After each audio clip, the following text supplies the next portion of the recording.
Welcome back नाज़रीन। Break पे जाने से पहले नदीम कुरैशी साहब जो हैं उन्होंने जो इंतखाबात आज़ाद कश्मीर में हुए हैं उसे बग़ैर मुर्गी के अंडा और अंडे के बग़ैर मुर्गी, यानी जो चाहे आपका हुस्न करिश्मा साज करे, ये आप पे डॉक्टर जुल्फ़िकार साहब आपकी हुकूमत के ऊपर उन्होंने इल्ज़ाम भी लगाया। और दूसरा जो बेबसी दिखाई है हुकूमत की वो भी बताई है उन्होंने कि जनाब एक वज़ीर साहब जो हैं मौसूफ़ जो मोहसिन नकवी साहब वज़ीर दाखिला, जो उन्होंने गुफ्तगू की उसके बाद ना आपने उनसे इस्तीफ़ा लिया ना उन्हें कबीना से बाहर किया, उल्टा जो है कायद साहब फरमाने लगे कि इदारे जो हैं और हुकूमत का इत्तेहाद बहुत ज़रूरी है। क्या ये उनके इस बयान से या जिस आइनी तरमीम की अब बात की जा रही है सूबों के लिए कि जी वो ना हुई तो फिर ये हुकूमत लपेट दी जाएगी, या इस तरह के मामलात, इस तरह की डिबेट ये किस हद तक कमज़ोर हो चुकी है हुकूमत के वो इस काबिल भी नहीं है कि वो जो है वो काबीना के अपने वज़ीर को कोई उसकी चलो कुछ नहीं तो उनसे पूछ ही लें जनाब क्या मसला है, आप किसकी साइड पर हैं, किसके कहने पर पैगाम दे रहे हैं, क्या चक्कर है सर ये? अच्छा जी, पहली बात तो ये है कि अल्लाह ताला का करोड़ करोड़ शुक्र है कि जो ये इंतखाबात हुए, ये जैसे मैंने पहले अर्ज की है कि मैं आपको अपने इलाके का भी रिजल्ट भिजवा देता हूँ। और वहाँ पे इन्होंने कुछ कोशिश, बेशक इन्होंने बाइकाट किया, फिर भी इन्होंने कोई आजाद उम्मीदवारों के तौर पे कुछ ना कुछ अपना हिस्सा डाला है। लेकिन देखें, इन्हें अंदाजा था कि हम इलेक्शन नहीं जीत सकेंगे, तो इसलिए इन्होंने इसमें हिस्सा ही नहीं लिया। और दूसरी बात यह है कि मेरे भाई क्योंकि इतने गुस्से में हैं और वो आइन और कानून की बात करते हैं, मैं उन्हें अपना 2018 वाला इलेक्शन याद कराना चाहता हूं कि अगर वो सियासत से वाबस्ता हैं और वो हर चीज को जानते होंगे तो उन्हें कहा, मैं बता दूं कि सरगोदा में 2018 में जो इलेक्शन रिग हुए थे उसमें मेरे पे 2 दहशतगर्दी के पर्चे हुए थे और इन्होंने आमिर सुल्तान चीमा साहब को जितवाया था। और मैं 3.5 साल मैं कोर्ट से लड़के फिर दोबारा मैं बहाल हुआ हूँ। मैं पहले साल एमएनए रहा, फिर आखिरी साल एमएनए रहा। और मेरी फैमिली पे, मेरे 3 बेटों पे, मेरा एक बेटा कनाडा रहता था, एक बेटा मेरा जापान है, एक बेटा डॉक्टर है बाय प्रोफेशन, उन तीनों पे, और मेरी वाइफ घरेलू औरत थी, उस पे भी इन्होंने मुकदमा दर्ज करा, हालांकि वो घर से बाहर नहीं निकलती। तो ये एक ऐसी बातें हैं कि यहाँ टीवी पे बैठ के जिन लोगों को ये इस प्रोसेस से नहीं गुजरे, यहाँ लोग इस प्रोसेस से नहीं गुजरे, वो लोग जो हैं वो यहाँ बैठ के उनको ये बातें करनी बड़ी आसान होती हैं कि जी ये वहां पे उस वक्त रिगिंग हुई थी, इधर रिगिंग हुई थी। भाई आपको अपना 2018 वाला सीन भी याद करना चाहिए कि आपने क्या क्या किया। हमने तो नहीं किया, हमने तो फिर भी ये इसको फेयर कराया, आपने क्या किया? एक बात। दूसरी बात ये है कि देखें, ये बैठ के और तो कोई बात कर नहीं सकते, ये सिवाय तनकीद के और फिर आइन कानून की बात करते हैं।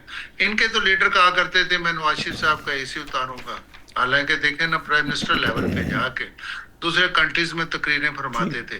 इनके आपने लीडर कहते थे कि मैं एजेंसियों से अपना कोरम पूरा करवाता हूँ, इनके लीडर कहते थे कि जी अगर लोग थक गए अब इस बात से। अब जो नई बात मोहसिन नकवी साहब ने की है, मैं चाहूंगा जरा थोड़ा उस पर भी रोशनी डाल दें। ये तो अब इलेक्शन का तो हमारा काम ही यही है। मैं वैसे बात कर रहा हूँ, मैं इनको जरा थोड़ा सा याद करा रहा हूँ। अब रही मोहसिन नकवी साहब वाली बात, देखें अगर इनके उस वक्त कोई मिनिस्टर बात करता था तो ये कहते ये हर बंदे का इज़हार आज़ादी का एक तरीकाकार है। तो अगर मोहसिन नकवी साहब ने बात कर ली है तो कोई बात नहीं है, वो उन्होंने एक जर्नल एज ए होल एक निज़ाम की बात की है।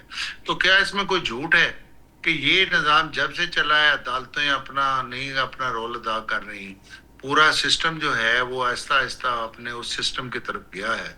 तो इस सिस्टम में कोई सिर्फ पाकिस्तान मुस्लिम लीग नून या मौजूदा दौर तो नहीं है ना।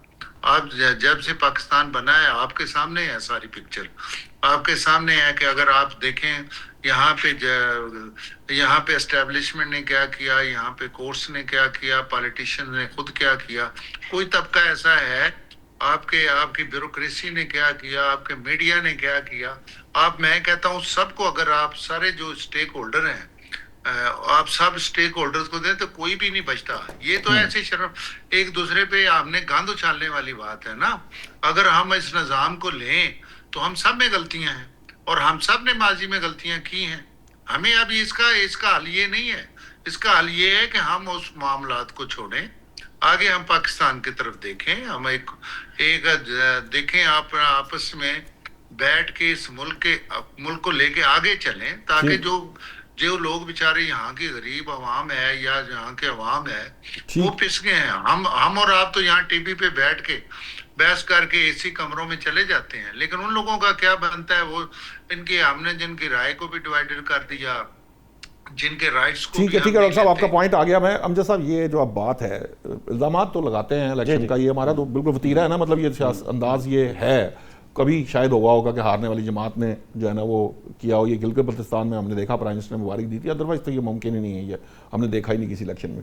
अब मसला ये जो अभी डॉक्टर जुल्फिकार साहब कह रहे हैं मिल बैठे, ये मिल कैसे बैठेंगे? मिलने का तो मामला है ही नहीं। देखिए ना, अब पीटीआई के पास 100 आर्गुमेंट है, वो कहते हैं जी आप तो हमें निशान तक नहीं देते इलेक्शन लड़ने, और फिर इन दोनों जमातों ने कहने को ये जमहूरी है, लेकिन इन्होंने उसके लिए आवाज़ नहीं उठाई है कश्मीर में। चलो वहाँ नहीं हो सका इलेक्शन, जो इंतखाबात 2024 में हुए उसको अलग छोड़ दें, आज़ाद कश्मीर में भी उसको जो है ना वो नहीं इस काबिल रखा कि वो इलेक्शन लड़े, आए सामने आए। देखिए, जहाँ तक पीटीआई की बात है ना, जो आप वो बात कर रहे हैं, उनका मामला थोड़ा सा अलग से आप उसको रख के, अगर हम सिस्टम की बात कर लें जिसके ऊपर चूँकि ये बात हो रही है, क्योंकि पीटीआई का मामला आपको पता है वो जहाँ पे चल रहा है और तरफ से चीज़ें हो रही हैं, और अदालतों में भी है मामला, और उनका निशान भी गया, कहाँ से गया, कैसे गया, ये एक अलग बहस, हम उसको इसमें शामिल नहीं करते। लेकिन जो सिस्टम की बात मोहसिन नकवी साहब ने की, या जिसका आप कर रहे हैं, जिस पे पीटीआई बनने में या नून लीग बनने में या पीपल्स पार्टी बनने में ज़्यादा देर नहीं लगती। नहीं, देर नहीं लगती, मैं देर की बात नहीं करता, लेकिन वो हरकतें भी तो करना पड़ती है ना। अब किसी को बुरा लगता है तो लगता रहे, अगर, लेकिन मामला ये है कि जी कि वो कुछ करना पड़ता है ना, फिर वो आप अगर वो चाहते हैं कि वो आपके साथ हो, तो फिर वो आप अगर वो करेंगे तो वो, अभी जैसे हम बात कर रहे हैं कि ये मोहसिन नकवी साहब ने बात की, आप पहले ज़हन में ये रखिएगा कि मोहसिन नकवी साहब ने ये किस जगह ये बात की, वो फोरम क्या था, वो क्या वहाँ पे फंक्शन क्या था जहाँ पे ये बात हुई है, जी। और वहाँ पे लोग क्या बात कर रहे थे, सारा उस माहौल को आप जहन में रख के देखेंगे। तो उन्होंने जो सिस्टम की बात की कि ये सिस्टम, तो हर बंदा ये बात कहता है कि ये सिस्टम आम आदमी को कुछ नहीं दे पा रहा, ये आज की बात नहीं है, ये इससे 3 साल पहले भी यही सूरत हाल थी, उससे 4 साल पहले भी ये सूरत हाल थी, जैसे अभी जुल्फिकार साहब भी बात कर रहे थे कि ये उससे पहले भी यही रहा, हमेशा से रहा। अब उसको बेहतर करने की जो बंदा बात करे तो हम कहें कि इसको कबीना से निकाल दो, इसको ये, अभी ख्वाजा आसिफ ने 2-3 दफ़ा ये बात की है, उसके ऊपर भी उन्होंने कहा कि इसको ये अंदर बैठ के देखें, हुकूमत के खिलाफ बातें कर देता है बंदा, इसको ये सख्त बात कि इसको नहीं करनी चाहिए, क्रिटिसिज्म की ख्वाजा आसिफ ने की 2-3 दफ़ा, अभी रिसेंटली बात। तो अगर नहीं निकाला, और जो आपने बात की, देखें मियां नवाज शरीफ ने जो बात कही कि जी इस वक्त इसमें कोई दो राय नहीं है कि इस वक्त ज़रूरत है इत्तेहाद की। आप जिस तरह के हालात में इस वक्त गुजर रहे हैं, को हालात के इंटरनेशनली आप देखें, इर्द गिर्द के हालात को देखें, मैं मुल्क के हालात की बात नहीं कर रहा, उस वक्त जब आप देखें अपने इर्द गिर्द को, इस वक्त अगर अंदर ये चीज़ें आप पैदा करेंगे, इसी को बुनियाद बना करके उसने ये बात क्यों की है, तो वो नुकसान तो होगा उसमें। वैसे हालात कभी बदले नहीं, वैसे पिछले 70 नहीं, मैं साल में उन हालात की बात ही नहीं कर रहा, मैं उन हालात की बात ही नहीं कर रहा, वो आपकी बात ठीक है, मैं बात कर रहा हूँ कि जो इस वक्त इंटरनेशनली हमारे जो इर्द गिर्द जो कुछ हो रहा है उसमें, और ये हमारे अंदर भी जो कुछ अमन के हवाले से हो रहा है, जो कुछ बलूचिस्तान के अंदर हो रहा है, खैबर पख्तूनख्वा के अंदर हो रहा है, और जो कश्मीर के अंदर भी जो हमें चीज़ें नज़र आती हैं, प्रॉब्लम्स, वो उनका जिक्र करना चाहिए ना, उनको हमें आंखें बंद करने से वो ख़त्म तो नहीं होती। अब मामला ये है कि अगर वो चीज़ें आप ख़त्म करना चाहते हैं, उनको हल करना चाहते हैं, उसके साथ साथ जो आम आदमी के हवाले से बात है कि जी क्या ये जो नई निचली सतह तक जाने चाहिए, इख्तियारात जाने चाहिए, क्या ये अगर जो वज़ीर आला किसी भी सूबे का हो, चाहे पंजाब का हो, सिंध का हो, वो सारा कुछ अपनी मुट्ठी में कायम, हाँ जी, वो तो कोई भी कराने को तैयार नहीं है, वो बल्दियाती इंतखाबात देख लेना, आप तो ये मैं उसी की बात कर रहा हूँ, मैं वही बात करना चाह रहा हूँ कि क्यों नहीं करवाए जाते बल्दियाती, क्यों नहीं उनको एम्पावर किया जाता, क्यों नहीं उनको फंड दिए जाते, आप लोगों के मसाइल हल करें। इसके ऊपर अगर कोई बात करता है कि यार इसके ऊपर सोचें कुछ, तो वो, मैं तो ये समझता हूँ कि वो बड़ी अच्छी बात है, और हुकूमत को उसको पॉजिटिवली लेना चाहिए, नेगेटिव नहीं लेना चाहिए। नदीम कुरैशी साहब, एक तो ये मैंने आपसे सवाल किया था कि 5 अगस्त के हवाले से जो आपका एहतजाज है, उसके हवाले से थोड़ी सी हमारे नाजरीन को बता दीजिए कि क्या है स्ट्रेटजी, क्या है, क्या एहतजाज होगा। दूसरा, ये जो बात की है अमजद साहब ने, आप भी कहते हैं, सारे कहते हैं, हम इंडिविजुअली शायद आज चेहरे बदल गए हैं, लेकिन हालात तकरीबन वही के वही हैं, हमारे पॉलिटिकल भी, हमारे मुआशी भी, और दीगर इंटरनल हालात भी वैसे ही हैं। इंटरनेशनल को अगर हम थोड़ा एक साइड पर रख दें, कब हमें ये सोच आएगी, समझ आएगी, और कब हम मिल बैठेंगे, कब बैठकर बात करेंगे, कब इस मामले को बेहतर करने की कोशिश करेंगे, जो एक्चुअली जिसकी नुमाइंदगी के लिए हम असम्बलियों तक जाते हैं, वो आम आदमी का किस तरह से सोचेंगे, और उसके लिए, उसकी बेहतरी के लिए कब काम करेंगे? देखिए, आपके पास पहले सवाल का जो पहला हिस्सा है 5 अगस्त। 5 अगस्त वो दिन है जब पाकिस्तान के एक मकबूल तरीन लीडर को, जिन पर 100 से ज्यादा मुकदमात कायम किए गए, जो साबिक वजीर आजम थे, और उन तमाम मुकदमात में वो बाकायदा अदालतों में पेश हो रहे थे, कभी पिंडी, कभी इस्लामाबाद, कभी किसी शहर, उनको सजा देकर पाबंद सलासल किया गया। और उसके बाद जो कुछ हुआ, जिस तरह से 26वीं तरमीम आई, जिस तरह से आईनी अदालतें बनी, जिस तरह से उनको 3 साल हो गए उनको, उनकी गिरफ्तारी को, और 7-6 माह हो गए उनको आइसोलेशन में, तो जाहिर है पूरा मुल्क सरापा एहतजाज है। आज भी जिस तरह से पंजाब में अब 3-4 रोज से क्रैकडाउन शुरू हुआ है, जैसे ही कोई एहतजाज आता है तो वो पुलिस जिसने मुजरमों को सड़कों में छोड़ा हुआ है कि लोगों को कत्ल कर दिया जाए, मोबाइल छीन लिए जाए, लोगों को जो मर्जी तकलीफ पहुंचा दी जाए, वो पुलिस एक्टिव हो जाती है। वर्कर्स के घरों पे लिस्टें बनी होती हैं, वो तमाम लिस्ट तकसीम हो जाती है मुख्तलिफ इदारों के पास, और लोगों के घरों पे क्रैकडाउन शुरू हो जाते हैं। लेकिन इसके बावजूद तहरीक इंसाफ ने हमेशा पुरअमन एहतजाज करने की कोशिश की और एहतजाज किए हैं। अभी जैसे आपने देखा अलीमा खान साहबा ने केपी में पूरी स्ट्रीट मूवमेंट की, और वहां जो रिस्पॉन्स था वो पूरी दुनिया ने देखा है। हमारा जो नेशनल मीडिया वो ना दिखाए, लेकिन सोशल मीडिया के जरिए लोगों की विश का, लोगों की नब्ज का पता चल जाता है। तो हम 5 अगस्त को पुरअमन एहतजाज करेंगे, मैं फिर कह रहा हूँ पुरअमन करेंगे। अब उसको जो भी रंग दिया जाए वो अलग बात है। जहां तक आपके दूसरे सवाल का ताल्लुक है, बिल्कुल आप ठीक फरमा रहे हैं। आप, मैं, हर वो शख्स जो इस मुल्क से प्यार करता है, और जो शख्स इस मुल्क में रहता है वो ज़ाहिर प्यार करता है, वो चाहता है कि यहाँ के हालात बेहतर हो। हम ये 3rd जनरेशन है, बल्कि 4th जनरेशन है आज़ादी के बाद, जो अब होश संभाल कर इस सारे निज़ाम को देख रही है, बिलखुसूस as a political worker, as a part of the assembly. मैं आज भी समझता हूँ जितनी तबाही 85 के बाद, वो गैर जमाती इंतखाबात के बाद इस मुल्क के निज़ाम की हुई है, वो माजी में नहीं हुई थी। हमने कभी नहीं पढ़ा किताबों में कि जुल्फकार अली भुट्टो पे, या डॉक्टर मुबशर हसन पे, या अब्दुल मंटो पे, या उस जमाने के जो पॉलिटिशियंस थे, कौसर नियाजी साहब थे, या जमात इस्लामी थी, मुस्लिम लीग नून तो नहीं थी कि उन पे इस तरह के करप्शन के इल्जाम लगते हो, वो इस तरह से मनी लॉन्ड्रिंग करते हो, वो इस तरह से शुगर मिल्स बनाते हो, उनके को बैरून मुल्क असासे हो।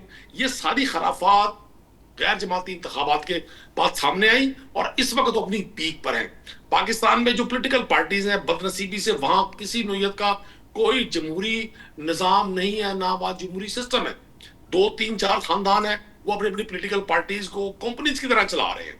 वहां लोग जॉब तो कर सकते हैं उनकी टर्म एंड कंडीशन पे, लेकिन कभी भी अपनी आइडियोलॉजी को, अपनी सोच को, अपनी फिक्र को वहां डोमिनेट नहीं करवा सकते। अभी वक्त है।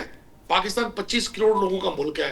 पाकिस्तान वो मुल्क है जहां की 65% आबादी, 65% पॉपुलेशन 30 साल से कम उम्र नौजवानों पर मुश्तमिल है, और बड़ा वाइब्रेंट नौजवान है, बड़ा कंसर्न है पाकिस्तान के हालात के साथ। वो नौजवान, वो डिजिटल दौर का नौजवान है। हम उसको सिर्फ बातों से, नारों से किसी सूरत भी अपने साथ अटैच नहीं कर सकते।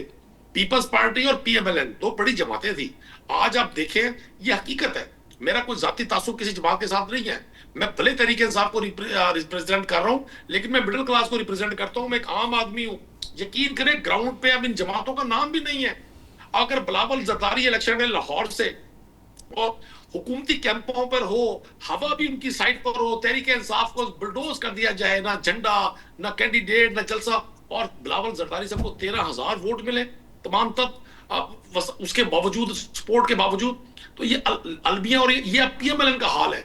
जिस रोज, और मैं नहीं कह रहा, मेरे साथ पंजाब असेंबली में हमारे जो PMLN के दोस्त हैं, जो चीजों को देख रहे हैं, समझ रहे हैं, और आप भी माशाल्लाह बड़ा अच्छा बोलते भी हैं, आप एक साफी हैं, आपको भी पता है इस बात का कि ग्राउंड पे अब इन जमातों के पास पॉलिटिकल वर्कर नहीं है। ये लोगों की तवक्कुआत से बाहर चले गए। लोगों को पता चल गया है कि मौजूदा निजाम अशराफिया का निजाम है। वो 2.5-3 लाख लोगों को सपोर्ट करने वाला निजाम है, जिसका फायदा सिर्फ उन खानदानों को होगा जो इस निजाम के बेनिफिशियरी हैं। आम आदमी तो, आप बच्चा तो जॉब के लिए परेशान है। आम आदमी तो यहाँ बिजली के बिल देने के लिए और पेट्रोल की कीमतें पूरी करने के लिए परेशान है कि मैंने पेट्रोल और अपने बच्चों का किचन कैसे चलाना है, जहां बेरोजगारी बढ़ती जा रही है। ठीक है, आपका पॉइंट आ गया कुरैशी साहब। मैं जुल्फकार बदर साहब, ये जो अब सिनारियो खींचा है, अगरचे के बिलावल जरदारी साहब अगर हारे थे तो वहाँ से अता तारड़ साहब जीते भी थे, और पाकिस्तान तहरीक इंसाफ के दोस्त जो हमारे भाई हैं छोटे, वो भी हारे थे। 13,000 वोट, मैंने वोटों की बात कर रहा हूँ ना, 13,000 वोट बिलावल सर 13,000 बिलावल के याद है, अतात तारड़ साहब के आपने नहीं कोट किए, अतात तारड़ साहब के कितने वोट थे और जो जहीर अब्बास खोखर के कितने? वो सिफरें लगाई गई थी, वो सिफरें लगाई गई। वो आपकी मर्जी है ना, ये तो आपका मौकफ है, वो ठीक है आपकी जगह, आप अपने पर्सपेक्टिव में बात जरूर कीजिए। मुझे रजा से पूछे, आप राजा परवेज अशरफ से पूछे, कमर जमान कायरा से पूछे, गवर्नर पंजाब से पूछे, वो यही कहेंगे।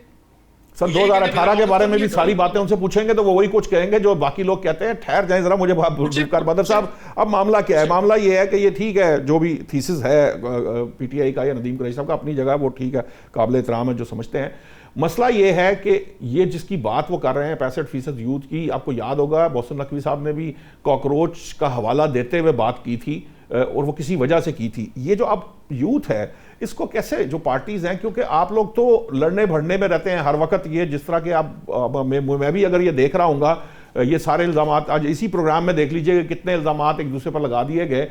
अब पॉइंट ये है कि इस सर्कस के अंदर आम जो यूथ है उसकी क्या अट्रैक्शन है, वो कैसे जो है वो जिस दुनिया से वो अटैच है वो तो कहीं कोरिलेट ही नहीं करता। हमारी जो सियासी पार्टियां हैं, सियासी जमातें हैं, कैसे वो इस मामले को आगे लेके बढ़ेगा? और हुकूमत तो जो करती है सो करती है, लेकिन बतौर इत्तेहादी, क्योंकि एक्चुअली तो आप एक तरह से अपोजिशन आप ही हैं, तो अगर आप भी उनको उनकी जो जिसे कहते हैं ना कि अपनी सिमत दुरुस्त रखने का काम आप भी नहीं करेंगे, पीपुल्स पार्टी भी उनको इस तरफ नहीं लाएगी, तो फिर कौन लाएगा?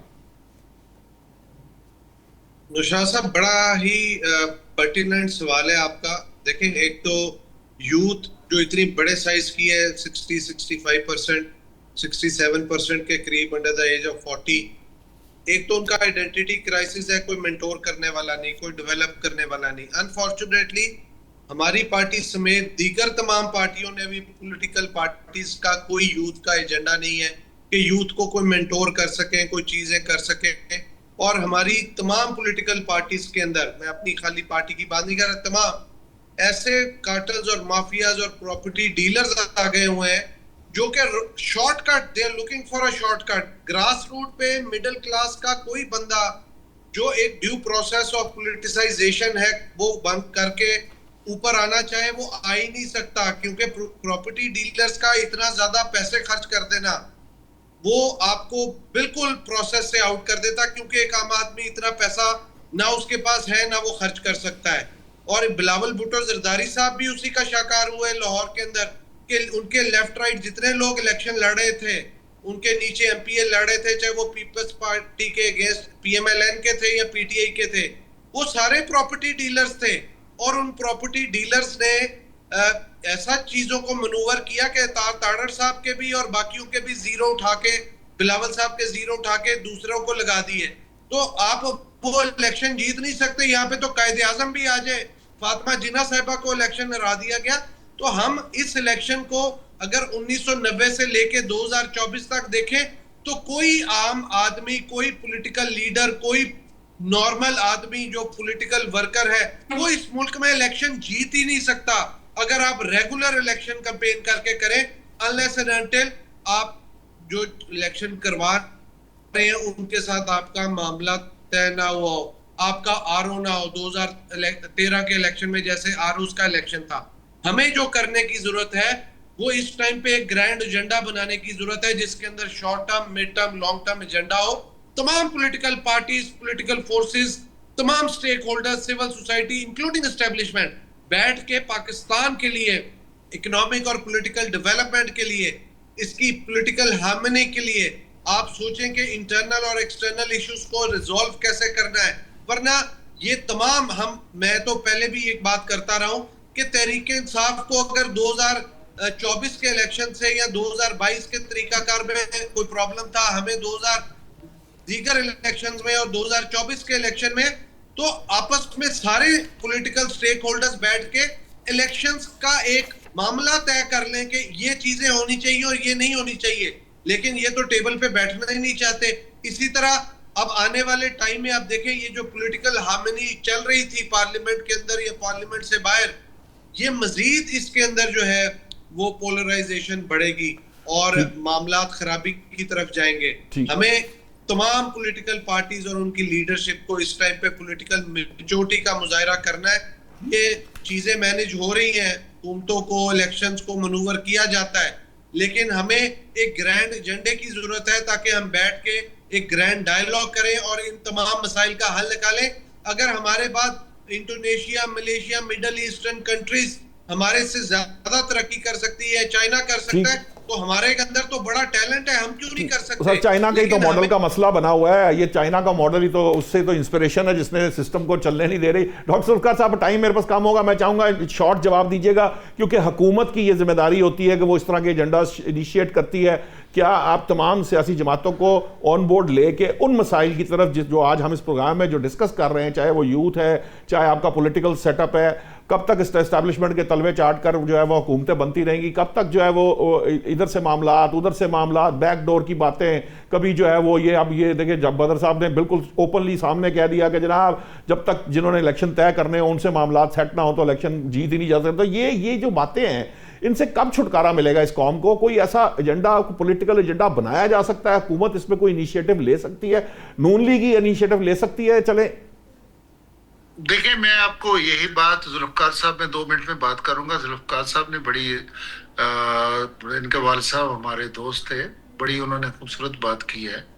असल मसला यही है कि जब पीपल्स पार्टी नून लीग पहले आई एक दूसरे के खिलाफ, उन्होंने बहुत ज्यादा, अब तो कम हुआ है बहुत, आपको पता 90 की दहाई में जो जी जी हमने देखी एक दूसरे पर ब्लेम किए, वो मिसाक जमहूरियत कर लिया।